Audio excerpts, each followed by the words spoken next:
श्री को नमो नमः।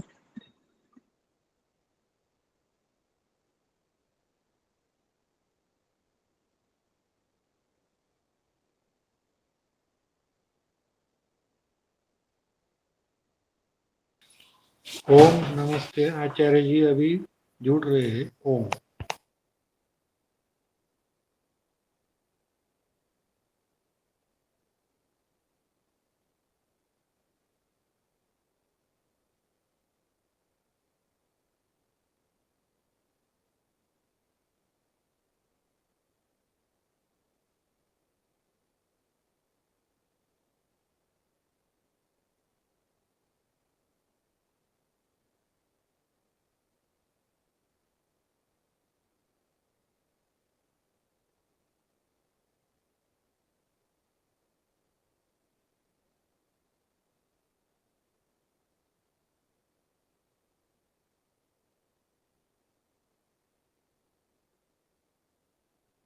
ओम सभी को सादर नमस्ते जी। नमस्कार गुरुजी। सादर आइए मंत्र बोलेंगे। ओम सहनावतु। बोले ओम सहनावतु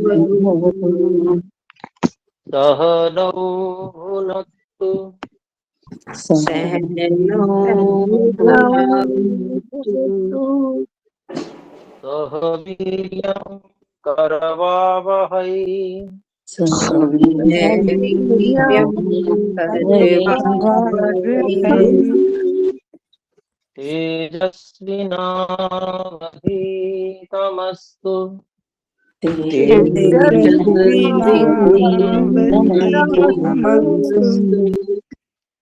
मा विद्विषावहै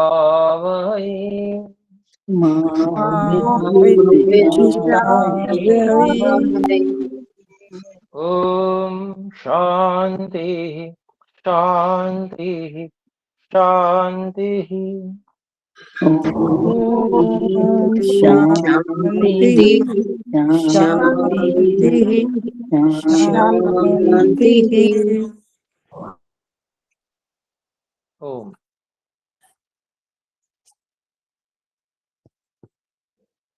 ऋग्वेदादि भाष्य भूमिका इस पुस्तक की का स्वाध्याय हम कर रहे हैं और इसमें वेदानाम नित्यत्व विचारः ये विषय हमारा चल रहा है। और इसमें जो वेद के प्रमाण हैं और अन्य दर्शनों के प्रमाण हैं उनके बारे में हमने पढ़ लिया। और पिछली कक्षा में हमने संस्कृत भाग में जो तर्क से युक्ति से भी संस्कृत भाग पढ़ लिया था। इसको आर्य भाषा में हम फिर से पढ़ते हैं, आर्य भाषा पढ़ते हैं इस बार कि तर्क से कैसे सिद्ध किया जाए कि वेद नित्य हैं। तो यहाँ पर भाषार्थ है, जैसे शास्त्रों के प्रमाणों से वेद नित्य हैं वैसे ही युक्ति से भी उनका नित्यपन सिद्ध होता है, क्योंकि असत से सत का होना अर्थात अभाव से भाव का होना कभी नहीं हो सकता। तो ये बात बिल्कुल सही है और आजकल के वैज्ञानिक भी इस बात को पूरी तरह से मानते हैं कि अभाव से भाव नहीं होता, हमेशा कोई कारण होता है, उसी कारण से ही कार्य उत्पन्न होता है। और फिर अगली बात कही, तथा सत का अभाव भी नहीं हो सकता। जिसकी सत्ता है उसका अभाव कभी भी नहीं हो सकता। सूक्ष्मीकरण तो हो सकता है। ये बात आजकल के साइंटिस्ट वैज्ञानिक लोग भी पूरी तरह से स्वीकार करते हैं और मानते हैं। तो यहाँ पर जो बात कही है कि सत का अभाव भी कभी नहीं हो सकता। हम में से एक माइक जो है वो म्यूट नहीं है, तो कृपया म्यूट कर लीजिए, धन्यवाद।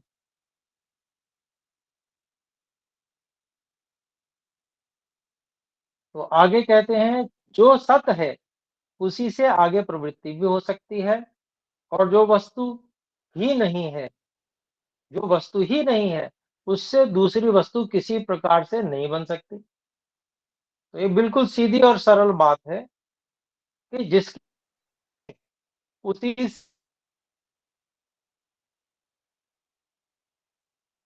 से कुछ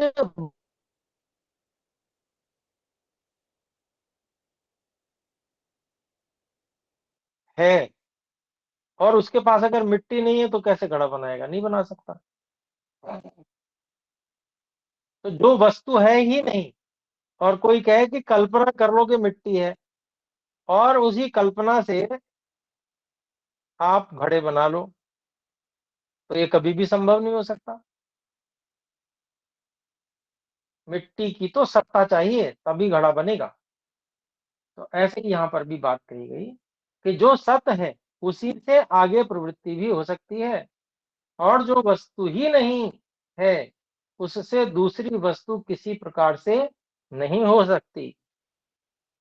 इस न्याय से भी वेदों को नित्य ही मानना ठीक है, क्योंकि जिसका मूल नहीं होता उसकी डाली, पत्र, पुष्प और फल आदि भी कभी नहीं हो सकते। तो ये जो बात कही कि इस न्याय से भी वेदों को नित्य ही मानना ठीक है, तो ये न्याय जो है ये तर्क और युक्ति से आ रहा है, और वेद के विषय में भी कि वेद, अभी वेद ज्ञान वर्तमान में उपलब्ध है, सबको पता है कि वेद हैं, वेदों का ज्ञान है। तो जो है, जिसकी सत्ता है, उसका अभाव कैसे हो जाएगा? यही बात युक्ति है, यही तर्क है, यही प्रमाण है कि जिसका भाव है वो कभी अभाव को प्राप्त नहीं हो सकता है।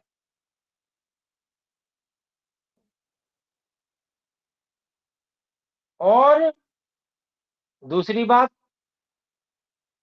अगर किसी चीज का अभाव था तो वो अब आ नहीं सकता। जो पहले भी किसी न किसी रूप में विद्यमान है, वही रूप परिवर्तन करके अब उपस्थित हो सकता है। ये तो हो सकता है। ऐसे ही वेदों के विषय में भी है कि वेदों का ज्ञान अगर पहले था ही नहीं तो अब कहां से आ जाएगा? अब भी नहीं आ सकता, लेकिन अब है, इसलिए ये बात ठीक नहीं है कि वेदों का ज्ञान नहीं रहता, अनित्य है, ये कहना बिल्कुल भी ठीक नहीं है। तो जिसका मूल नहीं होता उसकी डाली, पत्र, पुष्प और फल आदि भी कभी नहीं हो सकते। आगे कहते हैं, देखिए, जैसे कोई कहे कि वंध्या के पुत्र का विवाह मैंने देखा, यह उसकी एक असंभव बात है, यह उसकी बात असंभव है।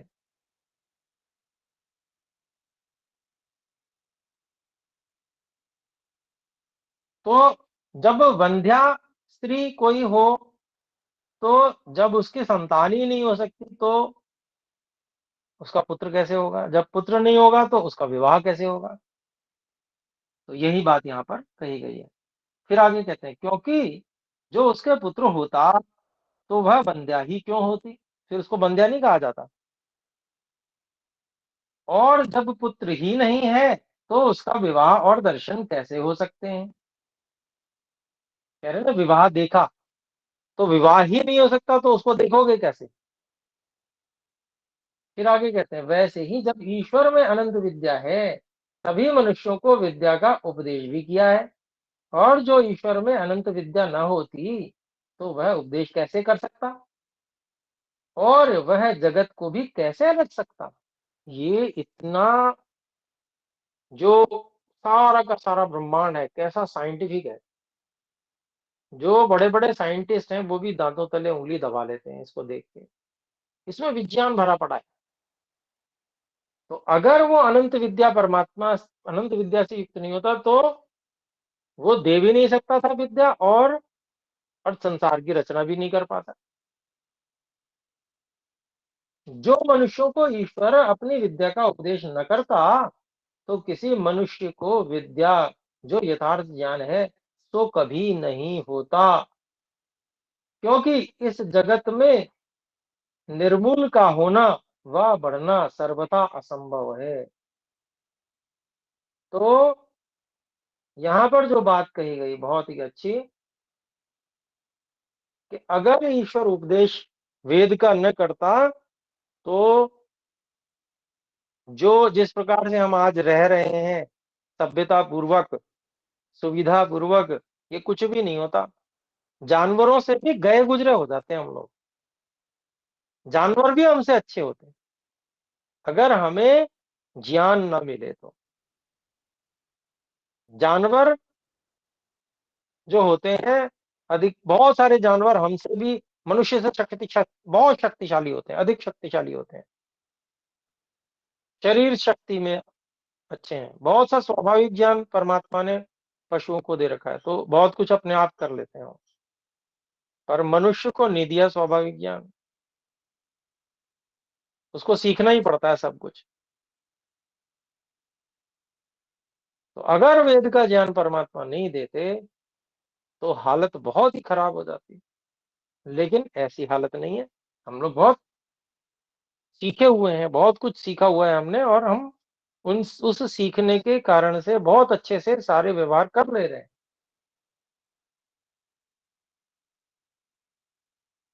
तो इसका मतलब यही हुआ कि जो नित्य वेद हैं वो परमात्मा के ज्ञान में सदा एक रस बने रहते हैं, और ईश्वर उपदेश भी करते हैं उसका। तो ये बात कही कि जो मनुष्यों को ईश्वर अपनी विद्या का उपदेश न करता, तो किसी मनुष्य को विद्या जो यथार्थ ज्ञान है सो कभी नहीं होता, क्योंकि इस जगत में निर्मूल का होना व बढ़ना सर्वथा असंभव है। इससे यह जानना चाहिए कि परमेश्वर से वेद विद्या मूल रूप से प्राप्त होके मनुष्यों में विद्या रूप वृक्ष विस्तृत हुआ है। ये तो एक युक्ति, एक तर्क, एक प्रमाण हो गया। फिर और बताते हैं, जैसे इसमें और भी युक्ति है कि जिसका सब मनुष्यों को अनुभव और प्रत्यक्ष ज्ञान है, वो क्या है, आगे बढ़ते हैं, उसी का दृष्टांत देते हैं। देखो कि जिसका साक्षात अनुभव होता है उसी का ज्ञान में संस्कार होता है, संस्कार से स्मरण, स्मरण से इष्ट में प्रवृत्ति, और अनिष्ट से निवृत्ति होती है, अन्यथा नहीं। तो स्वामी जी यहाँ पर एक सामान्य बात बता रहे हैं। जैसा अनुभव सभी को है, सब उसके विषय में जानते हैं। वो क्या है कि हम जिसका साक्षात अनुभव करते हैं, वो साक्षात अनुभव जो है वो ज्ञान हमारे संस्कार में चला जाता है। और जब हम स्मरण करना चाहते हैं, याद करना चाहते हैं, वो संस्कार सहायता देकर हमें स्मृति करा देता है। तो संस्कार से स्मरण हो जाता है, और स्मरण से इष्ट में प्रवृत्ति होती है। अर्थात जब हम याद करते हैं किसी अच्छी चीज को, तो हमें लगता है कि हम इसको और प्राप्त करें। और अगर कोई बुरा व्यवहार हमारे साथ हुआ था जिसका संस्कार हमारा बन गया, वो जब हम स्मृति आती है तो हम उससे बचने का प्रयास करते हैं कि ये भविष्य में ऐसी घटना नहीं होनी चाहिए। उसी को कह रहे हैं, और अनिष्ट से निवृत्ति होती है, अन्यथा नहीं। अगर संस्कार न बने, ज्ञान होकर उसका संस्कार न बने, तो स्मृति भी नहीं होगी, और फिर स्मृति न होने के कारण से हर चीज नई लगेगी। और जो चीज हर बार नई लगने वाली कोई भी चीज है, उससे एकदम से निवृत्ति या उसके प्रति प्रवृत्ति नहीं हो सकती। अनजान के समान उससे व्यवहार होगा। एक बार जैसे ही व्यवहार हुआ, मान लीजिए आग है, आग रखी है, तो स्मृति नहीं है ना कि अभी आग क्या होती है, संस्कार नहीं बना पिछली बार का, तो क्या होगा, आग क्या वस्तु है पता ही नहीं चलेगा, सामने चले जाएंगे, उसको छू भी लेंगे, छुएंगे तो जैसे ही लपट लगेगी और जलेगा, ऐसे ही हाथ हटाएंगे। फिर उसी समय फिर अब जो व्यवहार चल रहा है उसमें फिर आग को नहीं छुएंगे कि भाई ये तो जला रही है। तो अभिप्राय क्या हुआ कि ऐसा जो स्मरण होता है संस्कार के द्वारा, उसी से इष्ट में प्रवृत्ति और अनिष्ट से निवृत्ति होती है, अन्यथा नहीं। फिर आगे कहते हैं, जो संस्कृत भाषा को पढ़ता है उसके मन में उसी का संस्कार होता है, अन्य भाषा का नहीं। और जो किसी देश भाषा को पढ़ता है उसको उसी देश भाषा का संस्कार होता है, अन्य का नहीं। इसी प्रकार जो वेदों का उपदेश ईश्वर न करता तो किसी मनुष्य को विद्या का अनुभव नहीं होता, और अनुभव के बिना संस्कार नहीं होता। जब विद्या का संस्कार न होता तो उसका स्मरण भी नहीं होता।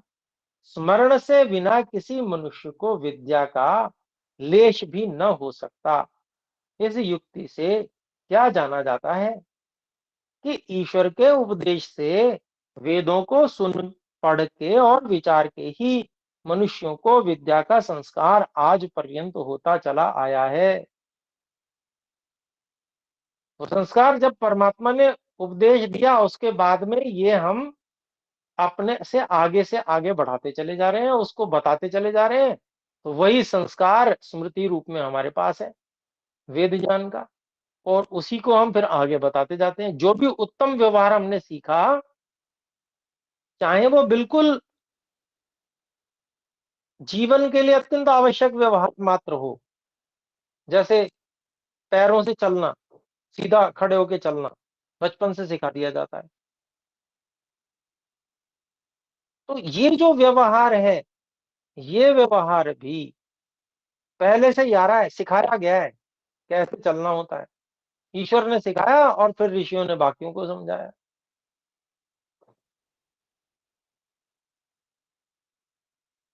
तो उसी का संस्कार लगातार आ रहा है। और बच्चे जैसे ही होते हैं 1 वर्ष के लगभग, तो उनको माता पिता सिखा देते हैं। उनको वो बच्चे देखते हैं माता पिता को ऐसे चल रहे हैं, तो वैसे ही फिर वो भी करने लगते हैं, उससे सीख जाते हैं वो, और थोड़ा सिखा भी दिया जाता है तो चलने लग पड़ते हैं बच्चे। तो ये तो एक हमने छोटा सा उदाहरण लिया, बिल्कुल आरंभिक।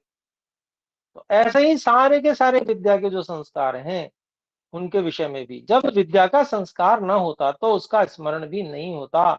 स्मरण के बिना किसी मनुष्य को विद्या का लेश भी न हो सकता।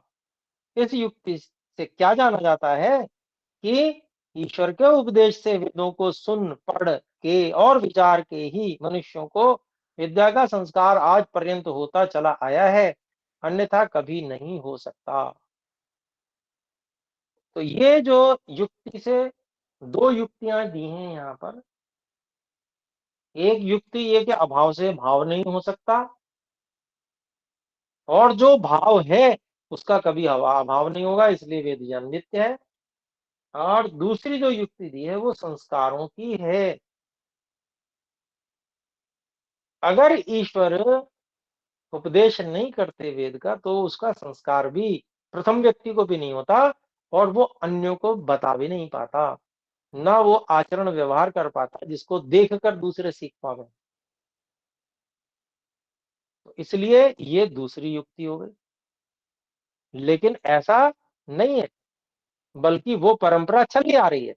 हर माता पिता अपने बालकों को, बालिकाओं को जो उत्तम व्यवहार है वो सिखा दे रहे हैं, तभी समाज में सब लोग उत्तम व्यवहार कर पा रहे हैं।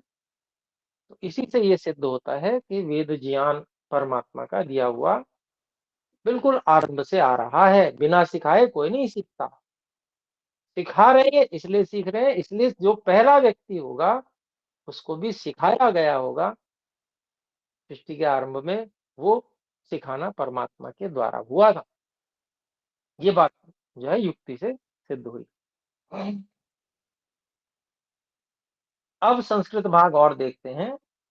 किम च भोः, शंका उठा रहे हैं किं च भोः मनुष्याणां स्वाभाविकी या प्रवृत्तिर्भवति तत्र सुख दुःखानुभवश्च तयोर् तयो तयोत्तरोत्तर काले क्रमानुक्रमात् विद्या वृद्धिर्भविष्यत्येव पुनः किमर्थम् ईश्वराद् वेदोत्पत्तेः स्वीकार इति एवं प्राप्ते ब्रूमः उत्तर दे रहे हैं एतद् वेदोत्पत्ति प्रकरणे परिहृतम् तत्रैष निर्णयः यथा नेदानी मन्येभ्यः पठनेन विना कश्चिदपि विद्वान् भवति तस्य ज्ञानोत्पत्तिन् तस्य ज्ञानोन्नतिश्च तथा नैव ईश्वरोपदेश आगमेन विना कस्यापि विद्या ज्ञानोन्नतिः भवेत् अशिक्षित बालक वनस्थवत् यथोपदेशवन्तरा न बालकानां वनस्थानां च विद्या मनुष्य भाषा विज्ञाने अपि भवतः पुनर्विद्योत्पत्तेस्तु का कथा तस्मादीश्वरादेव या वेद विद्यागता सा नित्यैव अस्ति तस्य सत्य गुणवत्वात् यन्नित्यं वस्तु वर्तते तस्य नाम गुण कर्माण्यपि नित्यानि भवन्ति तदाधारस्य नित्यत्वात् नैवाधिष्ठानमन्तरा नाम गुण कर्मादयो गुणाः स्थितिं लभन्ते तेषां पराश्रितत्वात् यन्नित्यं नास्ति न तस्यैतान्यपि नित्यानि भवन्ति नित्यं चोत्पत्ति विनाशाभ्यामितरत् भवितुमर्हति उत्पत्तिर्हि पृथग्भूतानां द्रव्याणां या संयोग विशेषात् भवति तेषाम् उत्पन्नानां कार्यद्रव्याणां सति वियोगे विनाशश्च संघाताभावात् अदर्शनं च विनाशः ईश्वरस्य ऐकरसत्वान्न एव तस्य संयोग वियोगाभ्यां संस्पर्शोऽपि भवति अत्र कणाद मुनि कृतं सूत्रम प्रमाणमस्ति ये वैशेषिक दर्शन का सूत्र है सदा कारणवन नित्यम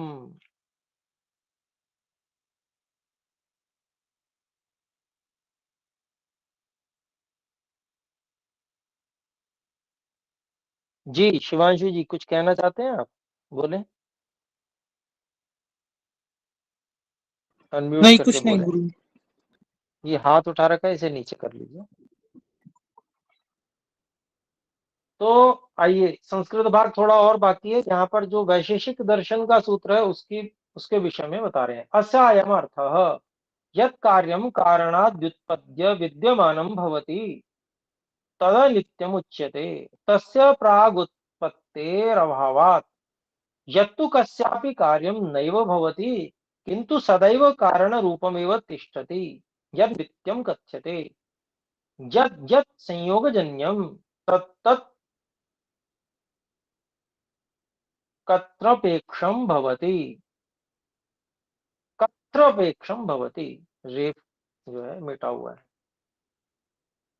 यद्यत् संयोगजन्यं तत्तत् कर्तृपेक्षं भवति कर्ता अपि संयोगजन्य चेत् तर्हि तस्याप्यन्यः कर्तास्ति इति आगच्छेत् एवं पुनः पुनः प्रसंगादनवस्थापत्तिः यच्च संयोगेन प्रादुर्भूतं नैव तस्य प्रकृति परमाणुवादीनां संयोगकरणे सामर्थ्यं भवितुमर्हति तस्मात् तेषां सूक्ष्मत्वात् यत् यस्मात् सूक्ष्मं तत् तस्यात्मा भवति स्थूले सूक्ष्मस्य प्रवेशार्हत्वात् अयोग्निवत् यथा सूक्ष्मत्वादग्निः कठिनं स्थूलमयं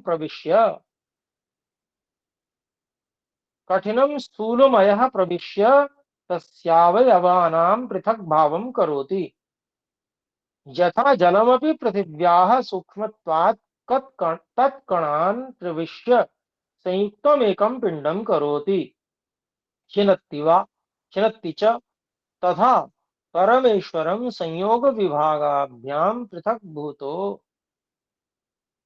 विभरस्त्ययतो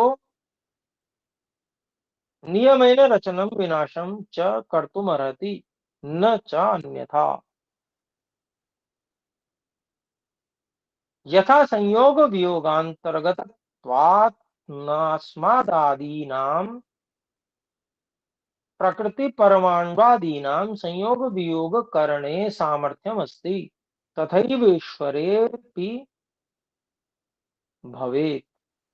अन्यच्च यतः संयोग विभागारंभो भवति स तस्मात् पृथक् भूतो अस्ति तस्य संयोग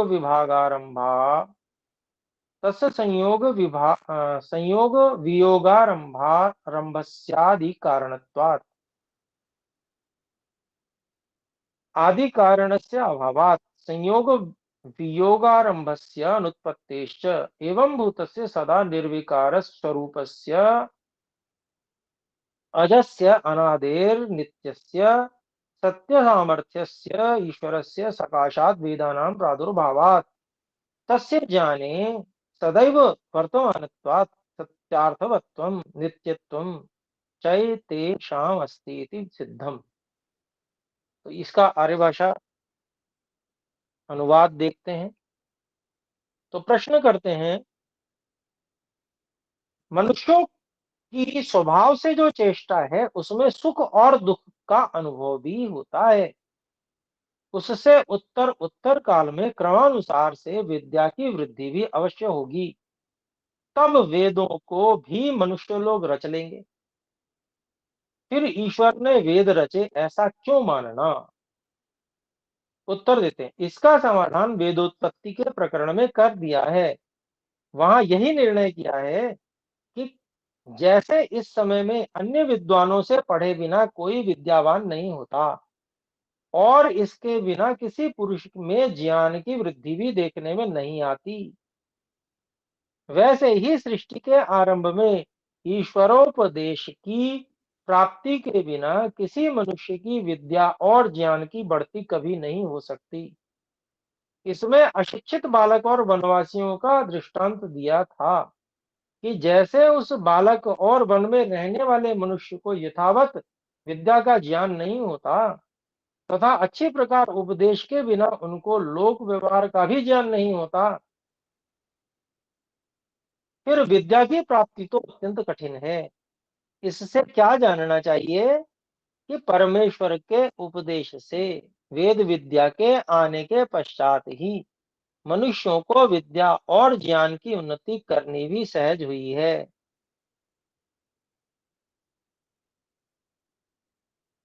क्योंकि उसके सभी गुण सत्य हैं। इसमें उसकी विद्या जो वेद है वह भी नित्य ही है।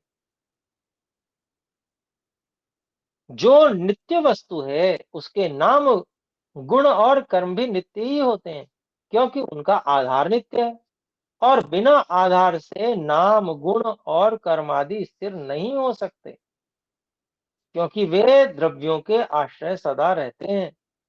जो अनित्य वस्तु है उसके नाम गुण और कर्म भी अनित्य होते हैं। सो नित्य किसको कहना?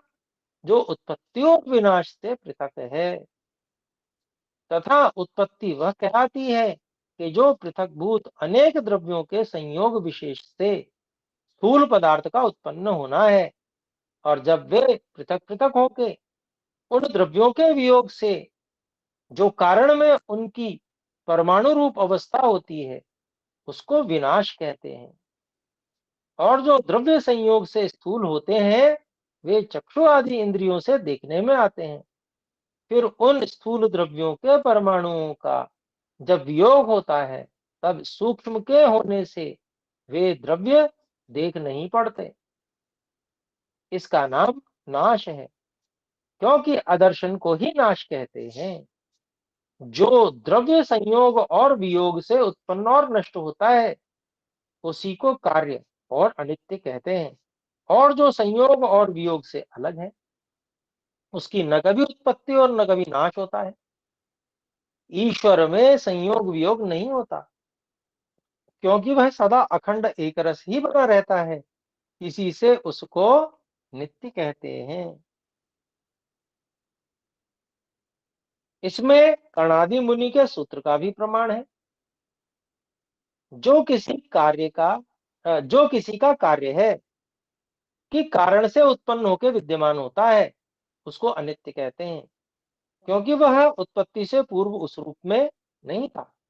जैसे मिट्टी से घड़ा होके वह नष्ट भी हो जाता है, अर्थात उसका जो कारण मिट्टी है तद्रूप हो जाता है।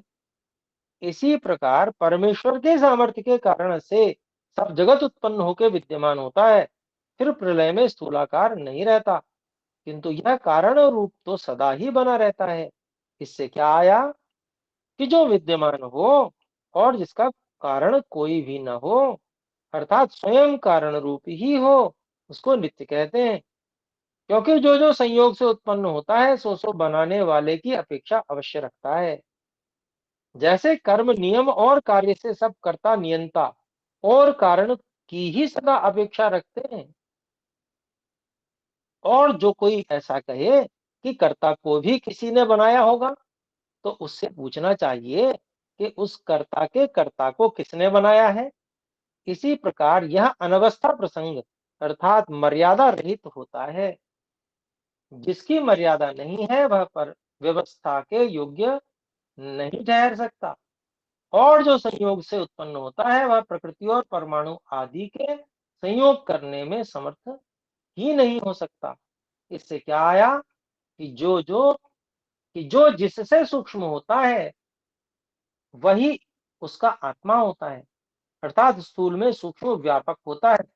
जैसे लोहे में अग्नि प्रविष्ट होके उसके सब अवयवों में व्याप्त होता है, और जैसे जल भी पृथ्वी के कणों में प्रविष्ट होके उसके कणों के संयोग से पिंडाकार करने में हेतु होता है तथा उसका भेद छेदन भी करता है, वैसे ही परमेश्वर सब संयोग और वियोग से पृथक सब में व्यापक प्रकृति परमाणु आदि से भी अत्यंत सूक्ष्म और चेतन है। इसी कारण प्रकृति और परमाणु आदि द्रव्यों के संयोग करके जगत को रचता है। जो ईश्वर उनसे स्थूल होता तो उसका ग्रहण रचन कभी नहीं कर सकता, क्योंकि जो स्थूल पदार्थ होते हैं वे सूक्ष्म पदार्थों के नियम करने में समर्थ नहीं होते। जैसे हम लोग प्रकृति और परमाणु आदि के संयोग और वियोग करने में समर्थ नहीं है, क्योंकि जो संयोग वियोग के भीतर है वह उसके संयोग वियोग करने में समर्थ नहीं हो सकता। तथा जिससे संयोग वियोग का आरंभ होता है वह संयोग और वियोग के अलग ही होता है, क्योंकि वह संयोग और वियोग के आरंभ का कर्ता और आदि कारण होता है, तथा आदि कारण के अभाव से संयोग और वियोग का होना भी ही असंभव है। इससे क्या जानना चाहिए कि जो सदा निर्विकार स्वरूप अज अनादि नित्य सत्य सामर्थ्य से युक्त और अनंत विद्या वाला ईश्वर है, उसकी विद्या से वेदों के प्रकट होने और उसके ज्ञान में वेदों के सदैव वर्तमान रहने से वेदों को सत्यार्थ युक्त और नित्य सब मनुष्यों को मानना योग्य है। यह संक्षेप से वेदों के नित्य होने का विचार किया। इति वेदानाम नित्यत्व विचार है।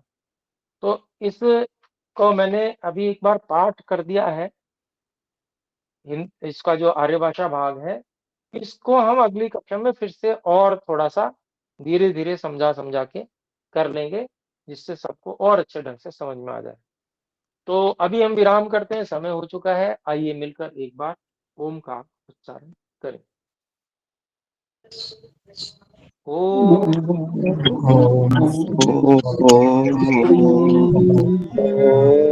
सभी को सादर नमस्ते। धन्यवाद महोदय। धन्यवाद धन्यवाद आचार्य जी, प्रणाम। महोदय धन्यवाद आचार्य जी, नमस्ते सभी को आचार्य जी। नमस्ते जी। गुरुभ्यो नमः सर्वेभ्यो नमः।